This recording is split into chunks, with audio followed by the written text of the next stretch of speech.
দেয়। আজকের বৌদ্ধ পূর্ণিমা শুধুমাত্র একটি ধর্মীয় উৎসব নয়, এটা আমাদেরকে সাম্প্রদায়িক সম্প্রীতির যে মেলবন্ধন সেটা আমাদেরকে শিখায়।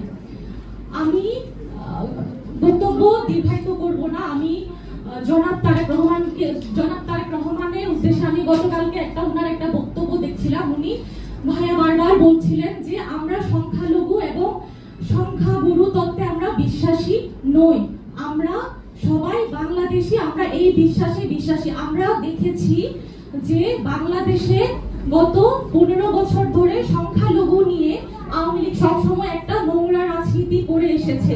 তারা এই সংখ্যালঘু শব্দটা ব্যবহার করে আমাদেরকে সবসময় সেকেন্ড সিটিজেন হিসেবে কিন্তু তারা বিবেচিত করেছে এবং সমাজে এক প্রকার প্রতিষ্ঠিত করেছে। কিন্তু এই সংখ্যালঘু শব্দটাই আসলে আমাদেরকে খুবই হীনমন্যতায় ভোগায় এবং নিজেদেরকে এদেশের রাষ্ট্রের দ্বিতীয় শ্রেণীর নাগরিক হিসেবে বাধ্য করে চিন্তা করতে। আমি দেশনায়ক তারেক রহমানের কাছে কৃতজ্ঞতা জানাবো। তিনি